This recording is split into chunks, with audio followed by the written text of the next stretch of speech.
इमरान और सिकंदर अली होटल के लॉन में से गुजरते हुए होटल की लॉबी में आ गए। दोनों सीधे काउंटर पर गए। काउंटर गर्ल इनकी तरफ मुतवज्जो हुई।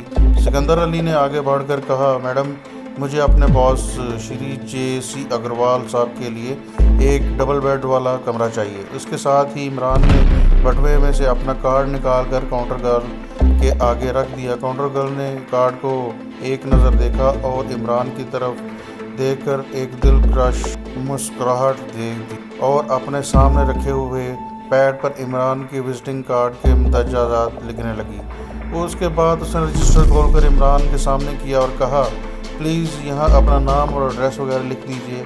ये जुमला उसने अंग्रेज़ी में बोला था। इमरान ने रजिस्टर के एक खाने में जे.सी. अग्रवाल के दस्तखत करने के बाद कतर का अपना एक फ़र्ज़ी एड्रेस लिख दिया। काउंटर गर्ल ने रजिस्टर बंद कर दिया। इमरान ने कहा, सर, डबल बेड के हम 5,500 रुपया लेते हैं।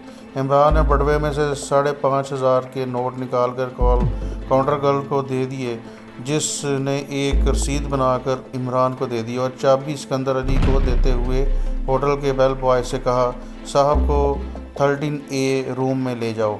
Sir, please come. होटल के पोर्टर यानी बेल बॉय ने भी अंग्रेज़ी में ही बोलने की कोशिश की। Double bed room number 13A hotel की दूसरी मंजिल के कोने में वाक़या था। कमरे में हर किस्म की जदीद सहूलत मैसर थी। सिकंदर अली ने पोर्टर को 10 रुपये दिए, वो चला गया।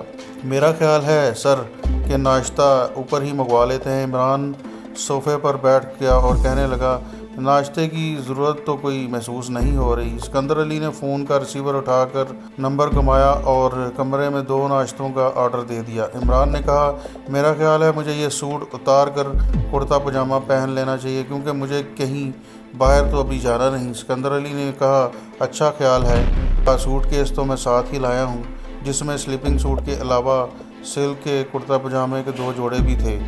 जितनी देर में इमरान ने बेडरूम में जाकर लिबास तब्दील किया, इतनी देर में बहरे ने नाश्ता लाकर कॉफ़ी टेबल पर बड़े सलीके से लगा दिया था। बहरा प्रणाम करके चला गया। इमरान ने टोस्ट पर शहद और मक्खन लगाते हुए सिकंदर अली से कहा, सिकंदर अली, एक मुद्दत के बाद इस किस्म की आसाइश देखी है। सिकंदर अली ने कहा, सर, कैसा लग रहा है? इमरान बोला, सख्त उलझन महसूस हो रही है। एक मुद्दत से कमांडो की सख्त और रफ ट्रेनिंग की आदत हो चुकी है।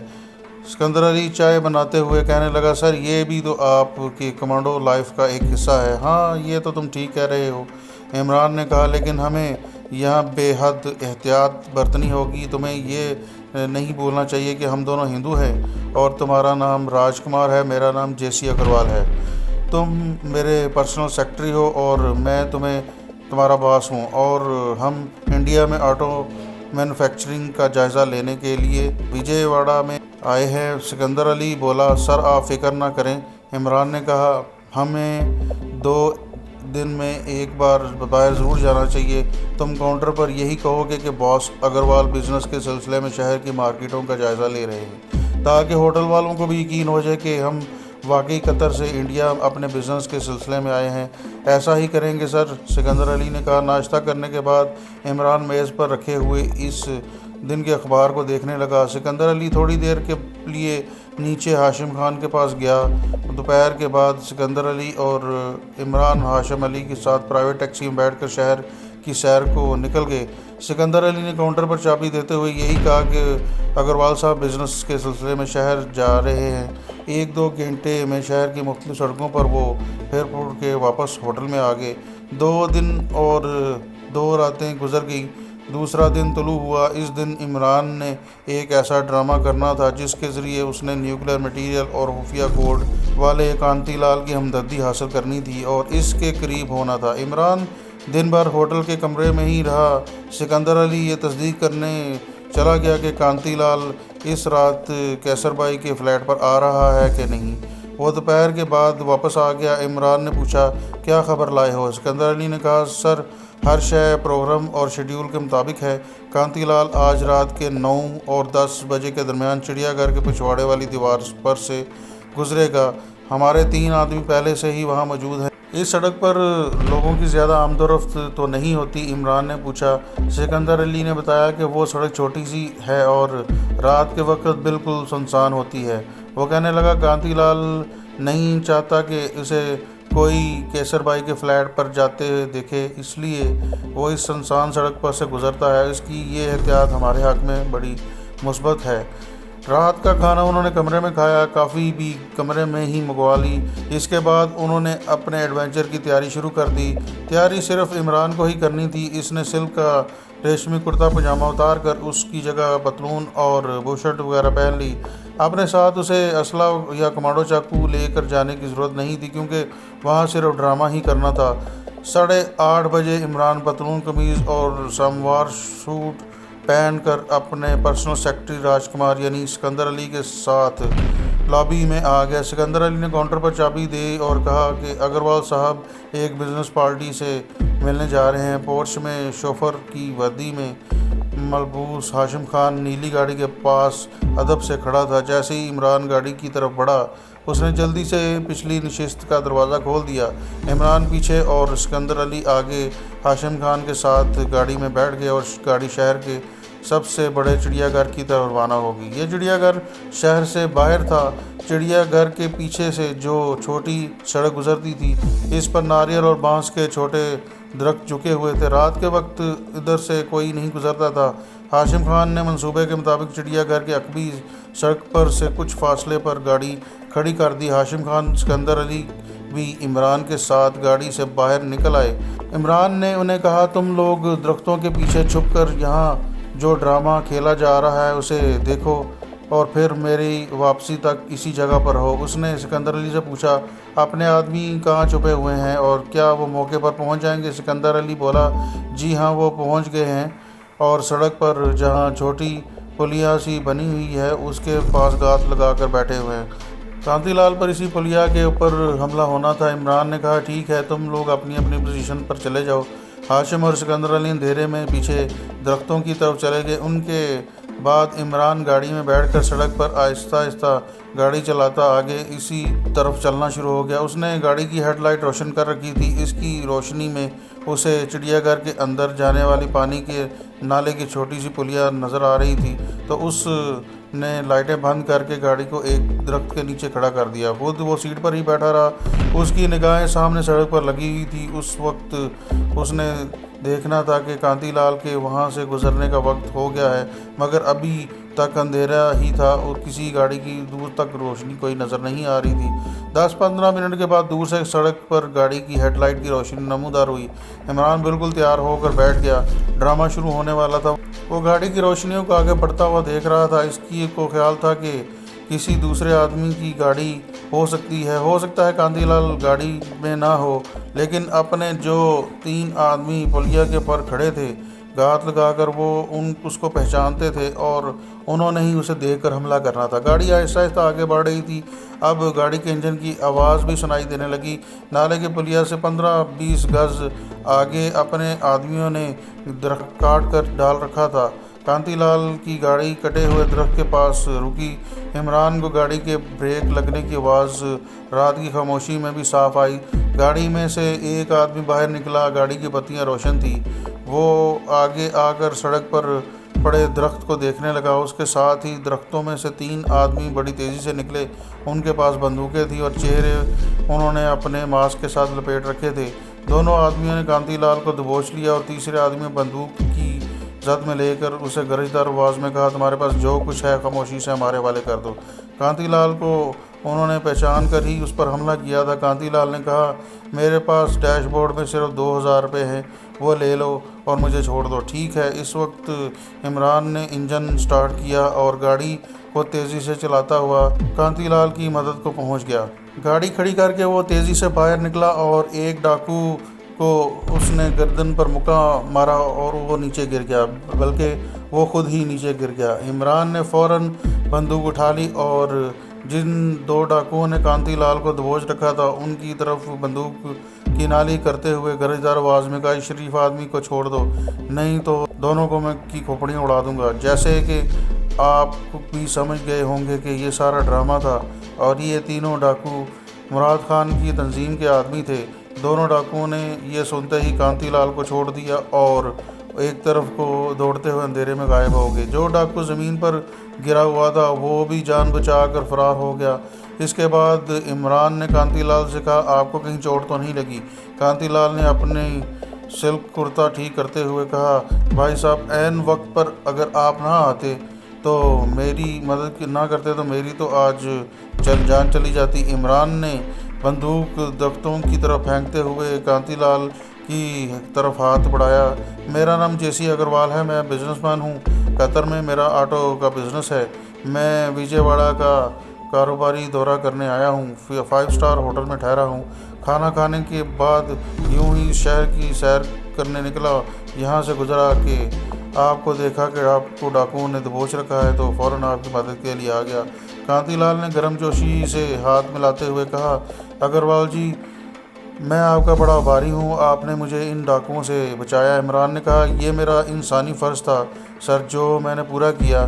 मैं अभी काफ़ी दिन विजयवाड़ा में हूँ। मेरा रूम नंबर 13A है। कभी शाम को तशरीफ़ लाइए, आपको स्कॉटलैंड से डायरेक्ट इंपोर्ट की हुई स्कॉच पिलाएंगे।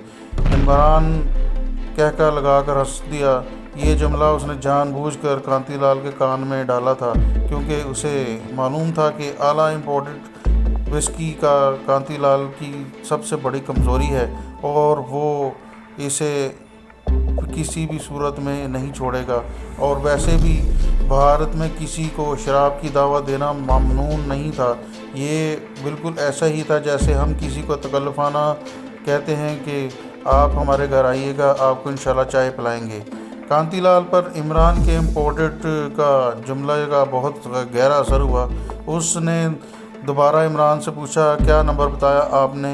इमरान ने जेब में से अपना विजिटिंग कार्ड निकाल कर कांतीलाल को दे दिया, जो उसने इस मकसद के लिए रखा हुआ था। कांतीलाल ने एक बार फिर इमरान का शुक्रिया अदा किया और मोहब्बत से इससे हाथ मिलाकर बोला, प्लीज़ ये दरख्त सड़क पर से हटाने में मेरी मदद कीजिए। ज़रूर ज़रूर, इसकी मुझे भी ज़रूरत है। दोनों ने मिलकर सड़क पर डाला हुआ दरख्त एक तरफ कर दिया। कांतीलाल एक बार फिर इमरान का शुक्रिया अदा करते हुए अपनी गाड़ी में बैठ गया और चला गया। गाड़ी में बैठकर वो आगे की तरफ जब निकल गया, उसे यकीन हो गया कि कांतीलाल की गाड़ी चिड़ियाघर की अकबी सड़क पर से गुजर चुकी होगी। उसने गाड़ी को मुड़ा और आहिस्ता आहिस्ता गाड़ी चलाता हुआ सड़क का मोड़ घूमकर उस जगह पर आ गया जहां पर हाशिम और सिकंदर अली दरख्तों के पीछे छुपकर इसका इंतज़ार कर रहे थे। इमरान की गाड़ी को देखकर दोनों पास आ गए। इमरान की गाड़ी को देखकर वो दोनों उसके पास आ गए। सिकंदर अली ने पूछा, सर, ड्रामे का अंजाम क्या ऐसा रहा? इमरान ने मुस्कुराते हुए कहा, कांतीलाल ने मेरा कार्ड ले लिया है, वो मुझे मिलने होटल ज़रूर आएगा। मैंने अब उसे इम्पोर्टेड विस्की का लालच भी दे दिया है। सिकंदर अली और हाशिम भी गाड़ी में बैठ गए और गाड़ी होटल की तरफ चल पड़ी। हाशिम खान इमरान और सिकंदर को होटल में छोड़कर गाड़ी लेकर चला गया। इमरान और सिकंदर अली में अपने कमरे में आकर कुछ देर बातें करते रहे। इमरान ने वो तमाम मुकालमे सुनाए जो उसके और कांतीलाल के दरमियान हुए थे। सिकंदर अली कहने लगा, मुझे यकीन है कि 1-2 दिन जाने के बाद कांतीलाल इम्पोर्टेड विस्की पीने ज़रूर आपके पास आएगा। इमरान ने कहा, जाल फेंक दिया है, किसी न किसी वक्त मछली फंस ही जाएगी। दूसरे दिन इमरान और सिकंदर अली अपने कमरे में नाश्ता कर रहे थे कि मुराद खान का फ़ोन आ गया। इमरान ने रिसीवर उठाया। दूसरी तरफ से मुराद खान की आवाज़ आई, सर, क्या मैं श्री जेसी अग्रवाल साहब से बात कर सकता हूँ? मैं सेठ घनश्याम दास बोल रहा हूँ। इन लोगों की आपस में तय ये हुआ था कि होटल में दिन में 2-3 बार मुराद खान के आदमी इमरान को फ़ोन ज़रूर करेंगे और अपने आप को विजयवाड़ा के बड़े सनतकार ज़ाहिर करेंगे, क्योंकि होटल के टेलीफोन एक्सचेंज पर उनकी गुफ्तगू सुनी जा सकती थी। इमरान ने मुराद खान की आवाज़ भी पहचान ली थी और उसे मुराद खान ने बता दिया था कि वो जब भी फ़ोन करेगा सेठ घनश्याम दास के नाम से फ़ोन करेगा। इमरान ने फ़ोन पर कहा, जी सेठ जी, मैं अग्रवाल ही बोल रहा हूँ। मुराद खान ने कहा, महाराज, मुझे आज का कोई टाइम दीजिए, बड़ी कृपा होगी। मैं कारोबारी सिलसिले में आपसे मिलना चाहता हूँ और कुछ ज़रूरी बातें तय करना चाहता हूँ। इमरान ने कहा, अभी आ जाएं सेठ साहब। इस वक्त मैं बिल्कुल फारिग हूँ। दूसरी जानिब से मुराद खान ने कहा, आपकी बड़ी मेहरबानी होगी, बड़ी कृपा है, मैं अभी आ रहा हूँ। इमरान ने रिसीवर रखते हुए सिकंदर अली से कहा, मुराद खान का फ़ोन था, वो आ रहा है। सिकंदर अली बोला, अपने आदमियों ने जो डाकुओं के रूप में आए थे मुराद खान को बता दिया होगा कि ड्रामा बड़ा कामयाब रहा है, लेकिन मुराद खान यह मालूम करना चाहता होगा कि आप और कांति लाल के दरमियान क्या बात हुई है। मुराद खान ने कहीं करीब ही से फ़ोन किया था। बमुश्किल 15 मिनट गुजरे होंगे कि नीचे कॉल गर्ल ने फ़ोन कर कहा कि सेठ घनश्यामदास जी आए हैं, आपसे मिलना चाहते हैं। इमरान ने कहा, उन्हें मेरे कमरे में ऊपर भेज दें। इमरान ने फ़ोन बंद करते हुए सिकंदर अली से कहा, मुराद खान पहुंच गया है। थोड़ी देर बाद मुराद खान आ गया। उसने विजयवाड़ा के कारोबारी सेठों वाले कपड़े पहन रखे थे, माथे पर तिलक लगा रखा था, गले में सोने की जंजीर पहन रखी थी, सर पर गांधी कैप पहन रखी थी। कमरे में दाखिल होते ही उसने दोनों हाथों से प्रणाम किया और सोफे पर बैठ गया। अभी वह दरवाज़ा आधा खुला था। सिकंदर अली ने जल्दी से दरवाज़ा बंद कर दिया। जब तीनों मुजाहिद कमरे में अकेले रह गए तो मुराद खान ने इमरान से पूछा, कांतीलाल के साथ क्या बातें हुई तुम्हारी? इस ड्रामे का उस पर कोई असर भी हुआ कि नहीं? इमरान ने कहा, ऐसा असर हुआ कि वो हमेशा याद रखेगा। वो मेरा बार बार शुक्रिया अदा कर रहा था। मैंने डाकुओं से उसकी जान बचाई है। क्या तुमने इम्पोर्टेड विस्की का पत्ता फेंका था? इमरान खान ने पूछा। इमरान बोला, ये तो हमारा ट्रुप का पत्ता था, मैंने इसे आखिर में फेंक दिया और मैं बाजी जीत गया। जब मैंने कांतीलाल से कहा कि कभी मेरे होटल में ज़रूर आइए, मैं आपको इम्पोर्टेड विस्की पिलाऊंगा, तो उसने ना सिर्फ मुझसे मेरा रूम नंबर दोबारा पूछा बल्कि मेरे से विजिटिंग कार्ड भी लेकर अपने पास रख लिए। ये बड़ा अच्छा हुआ, मुराद खान ने कहा, हम यही चाहते थे। इमरान कहने लगा, अब इम्पोर्टेड विस्की का भी कम से कम एक बोतल का इंतज़ाम करा दो, क्योंकि कुछ पता नहीं कांतीलाल किस वक्त आ जाए।